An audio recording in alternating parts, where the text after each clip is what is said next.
कैकेयी माता भगवान राम से बहुत प्रेम करती थी। कौशल्या माता तो करती ही थी, लेकिन कैकेयी भगवान राम को सगी मां से भी ज्यादा प्रेम करते थे।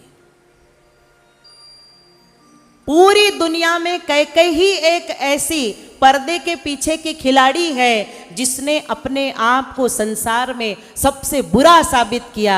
याद रखना मेरी बात, ध्यान से सुनना मेरी बात।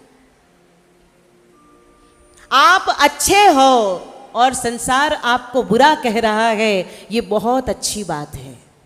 अगर आप अच्छे हो और दुनिया वाले आपको बुरा समझ रहे हैं, ये बहुत अच्छी बात है आपके लिए और भगवान के लिए भी। लेकिन अगर आप गलत हो, दुराचारी हो और दुनिया आपको अच्छा कह रही है, इससे बड़ा पाप दुनिया में दूसरा कोई नहीं, कोई नहीं। आप गलत हो और दुनिया वाले आपको अच्छा कह रहे हैं, इससे बड़ा पाप दूसरा कोई नहीं। माता कैकेयी एक दिन भगवान राम को गोद में बिठा करके भोजन करा रही थी। मांडीवर बसून जेव्हा जेव घालत होते रामाला, रामाने हात धरला आणि म्हणाले, प्रभू आई तुला एक गोष्ट विचारू का? कैकेयी म्हणाली, विचार न राम। बाळा बोल ना बाळा, काय सांगायचंय सांग बाळा। प्रभू राम म्हणाले, आई मला सांग तू माझ्यावर किती प्रेम करतेस? आई म्हणाली, अरे हा काही प्रश्न आहे का बाळा?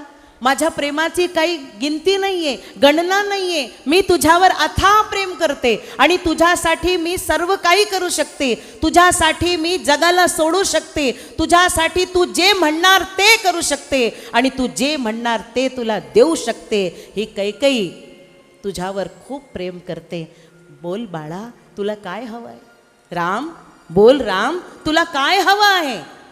प्रभू रामचंद्र म्हणाले, आई मी जे मागणार मला देणार का? वचन दे पहिले की मी तुझ्याकडनं जे मागणार तू मला देणार। आईने आज काही विचार न करता निस्वार्थ भावाने प्रभूला वचन दिलेलं आहे।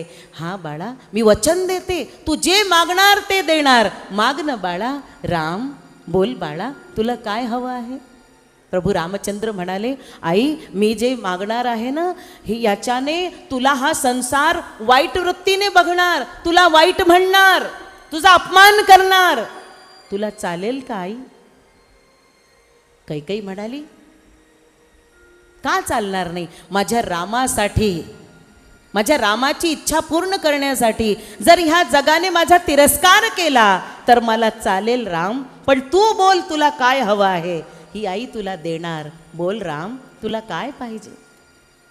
प्रभू रामचंद्र म्हणाले, आई मी जे मागणार आहे ना, याच्याने तुला फार दुःख होणार, फार वेदना होणार। तुझी सख्खी संतान तुझी होणार नाही। तुझी सख्खी संतान तुझा तिरस्कार करेल, तुला चांडाळणी म्हणेल, तुला काही काही। बाळा माझं सर्वस्व तू आहे राम, तूच माझा सर्वस्व आहे आणि तुला सोडून माझा कोणीही आपलं नाही रे बाळा। तू बोल तुला काय हवं आहे? माग ना राम, तुला आईकडनं काय मागायचं आहे? माग ना राम, तुला काय हवं आहे? मी सर्वस्व द्यायला तयार आहे। प्रभू रामचंद्र म्हणाले, आई मी जे मागणार आहे ना, याच्याने तू विधवा होशील ग। काय तू विधवा होऊन जीवन जगणार? आई स्तब्ध झाली। कौन स्त्री विधवा होना चाहेगी बताओ तो? कौन स्त्री चाहेगी कि मैं वैधव्य का जीवन जीऊं?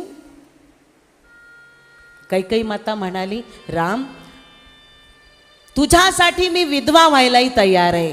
बोल राम तुला माझ्याकडनं काय मागायचं आहे? तू जे बोलणार मी तुला द्यायला तयार आहे। बोल राम तुला काय हवं आहे? देव रडायला लागले। देव म्हणे, आई तू माझ्यासाठी इतकं त्रास घ्यायला तयार आहे? आई तू माझी आई आहे, तूच माझी आई आहे, तूच माझी जननी आहे, तूच माझं सर्वस्व आहे। हे आई तू माझ्यासाठी वैधव्य प्राप्त करायला तयार आहे? प्रभू रामचंद्र खूप रडले, खूप रडले आणि कैकेयीने वचन दिलं, तू जे म्हणणार मी ते तुला देणार। प्रभू रामचंद्र म्हणाले, आई मी मोठा होईल ना, माझं लग्न होईल आणि सीता जेव्हा नववधू होऊन जेव्हा या राज दरबारात येईल, अयोध्यामध्ये येईल, मला वचन दे आई, आल्यावर तू मला 14 वर्षाचा वनवास देईल. वनवास आई देईल ना मला वनवास. प्रभू रडतात आहे. आई बेशुद्ध पडली. जे जे मागितलं रामाने ते आईने दिलं. पण जेव्हा राम बोलले की मला 14 वर्षाचा वनवास देईल ना आई, देव रडले, आई पण रडली. बाळा हे काय मागितलं रे तू? मी सर्वस्व तर तुला देऊन टाकलं, पण मी तुला सोडून जिवंत राहू शकणार नाही रे राम. तू मला सोडून जाऊ नको आणि मी तुला सोडून जगू शकत नाही. रामा मी तुला हाय देणार. नाही आई, तू पहिलेच वचनबद्ध झालेली आहे. तू वचन दिलंय मला. कारण आई शबरी माझी वाट बघत आहे वनामध्ये. शर्भंग ऋषी माझी वाट बघतात आहे. निषादराज माझी वाट बघतोय. केवट माझी वाट बघतोय. माझा हनुमान माझी वाट पाहतोय. आई जर तू मला 14 वर्षासाठी वनवास नाही देणार तर हे सगळे लोक माझी वाट पाहून पाहून मरून जाणार. मी दोषी होणार आई. यांच्या मृत्यूचा दोष लागेल. म्हणून आई तूच हे कार्य करू शकते. मला वनवास देईल ना आई?